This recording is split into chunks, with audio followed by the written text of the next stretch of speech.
Welcome, my friends, to day 12 of PMP Exam Mindset. The goal is to tackle a task a day, and we've been doing quite well. Today, we're talking about defining team ground rules. Charles Caleb Colton said, "Rules are the means of a wise man and the ends of a fool." What does that mean? Having rules in place could help those who are wise and have them, but those that don't have them, it could result in their downfall. And that is true when it comes to teamwork. It is strange when people are working as a team, but they do not have any ground rules. They do not have any set down laws to follow. In the world of project management, we talk about having a team charter, a social contract for the team. When you hear the terms team contract, team agreement, ground rules, social contract, it all means the same thing. And we talk about this in chapter 12 of PMP Exam Immersion. We discuss the establishment of team ground rules. We talk about how clear guidelines could be very helpful in managing expectations and fostering a productive work environment. Agile frameworks encourage teams to develop their own ground rules, promoting ownership and accountability, which are essential for high performing Agile teams. Let's examine the true or false questions we have for today. Number one, team ground rules should be dictated by the project manager alone. True or false?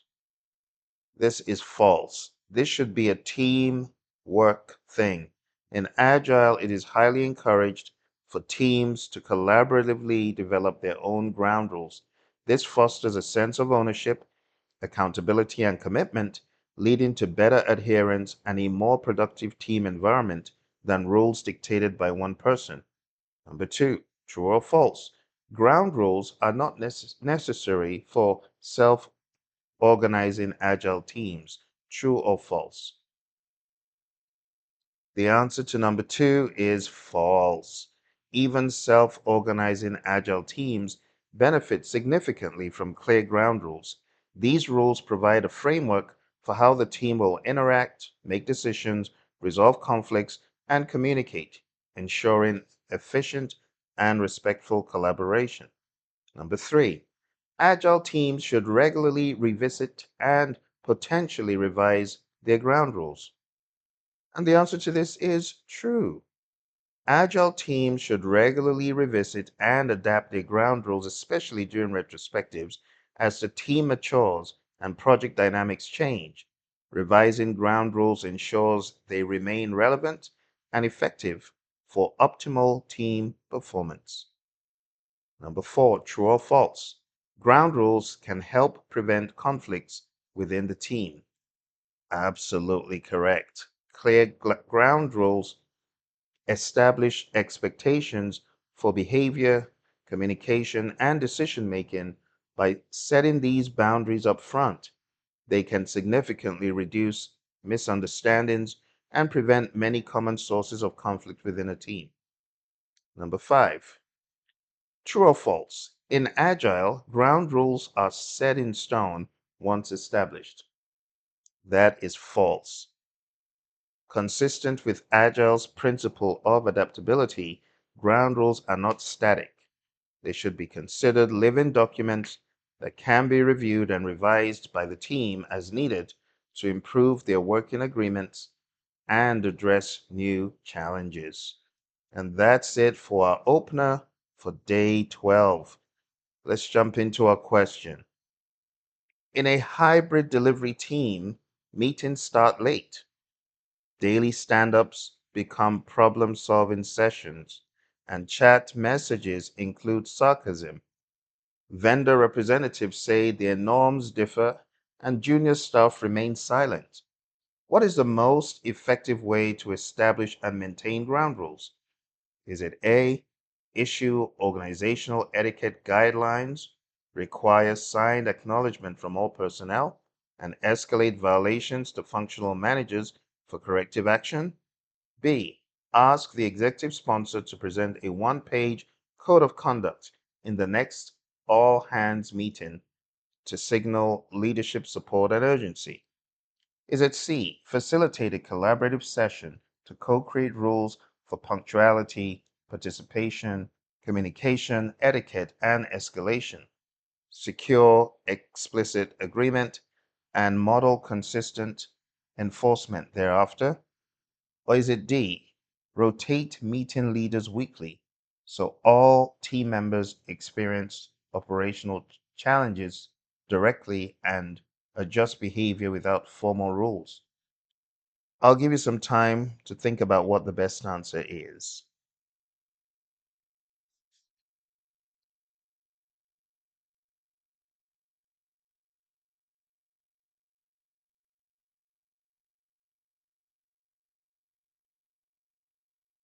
All right. Well, if you need more time, hit the pause button. Let's examine the possible best answer. Let's start from D this time and go up.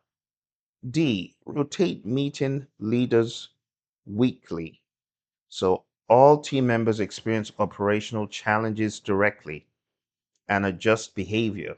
Well, this is one centered because you're looking for each person to change behaviors as they get a turn. And that is not sensible because it means there's going to be a whole lot of lag time until everyone has played musical chairs with being the leader. So it wouldn't be D. C, facilitate a collaborative session to co create rules for punctuality and participation and all that good stuff. In other words, we're doing this together. And that is the ethos and the mindset in the world of Agile. It's not a singular project manager. So C is plausible. B is asking the executive sponsor to come up with it. So it's not B. And A, issue organizational etiquette guidelines. You all by yourself doing that? Again, is back to square one.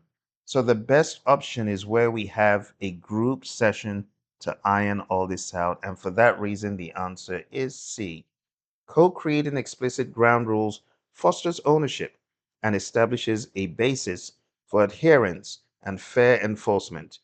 Executive messages or rotation alone rarely produce durable behavior change.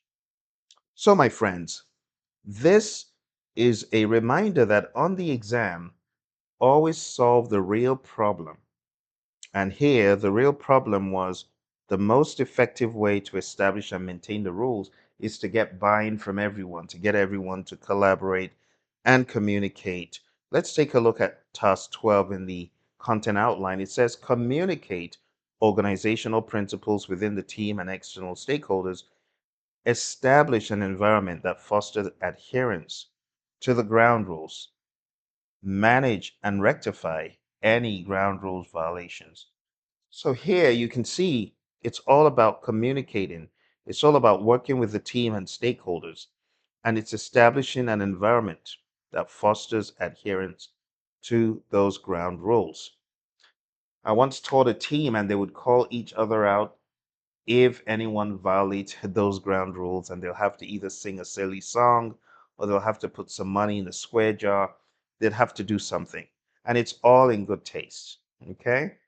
When we have ground rules, we hold ourselves accountable to those ground rules, not in a draconian way, but in an efficiency generating type of way. All right, my friends, I hope you found value from this. I'll see you in the next episode. Take care and bye for now.